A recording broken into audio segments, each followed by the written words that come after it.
Bonjour et bienvenue dans la capsule Polymédia, le podcast de IPC qui décrypte l'actualité de la plasturgie et des composites. Aujourd'hui, deux actualités à suivre dans deux secteurs très différents, le jouet et l'aéronautique.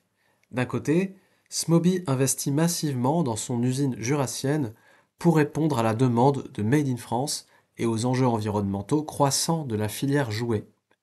De l'autre, le groupe Demji, spécialiste des plastiques et composites techniques, poursuit son développement dans l'aéronautique avec le rachat de l'américain Toolgauge, une opération stratégique pour renforcer sa présence internationale, notamment auprès des grands donneurs d'ordre. Deux secteurs, deux dynamiques industrielles, mais un même enjeu, adapter la production aux nouveaux défis économiques et environnementaux. Un vent d'optimisme est venu souffler sur cette actualité, sur l'actualité de certains transformateurs français au cours de ces dernières semaines. On va en citer deux ici. Alors, nous avons d'abord Smoby qui annonce prévoir d'ajouter 14 000 m² de bâtiments sur son site emblématique d'Arentod, donc dans le Jura. Alors l'objectif visé, c'est de répondre à un besoin croissant de rapatrier une partie de sa production qui est externalisée en Chine. Alors c'est aussi à la réduction de l'utilisation de composants électroniques venant de ce même pays que s'attaque Smoby, notamment en repensant ses produits pour y intégrer des actions manuelles.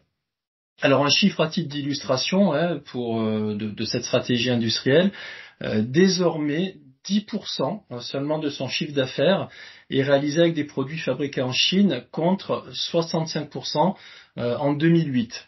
Alors pour finir sur Smoby, rappelons que ce projet qui est estimé à 26 millions d'euros et qui devrait voir le jour en 2027 est motivé par plusieurs enjeux clés, dont alors la réduction de l'empreinte carbone, la sécurisation et l'optimisation des flux, par exemple l'économie sur le fret maritime, qui est un point important, ou l'optimisation de la gestion des entrepôts. Mais également d'autres enjeux comme la création d'emplois locaux et bien sûr le renforcement de la souveraineté économique.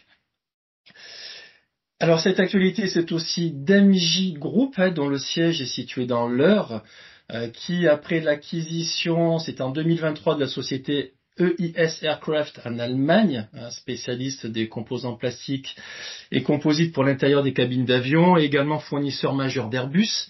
Donc Demji Group développe ses activités aux États-Unis avec l'acquisition, donc c'était le 31 mars dernier, de Toolgauge, qui est également spécialisé dans l'aménagement intérieur des cabines d'avion et fournisseur tiers 1 de Boeing.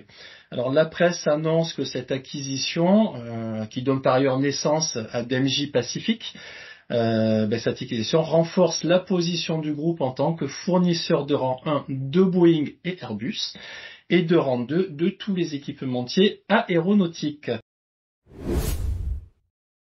N'oubliez pas que vous pouvez continuer de suivre nos podcasts d'actualité en vous rendant sur le blog du CTIPC ou en vous abonnant à ce podcast sur Spotify.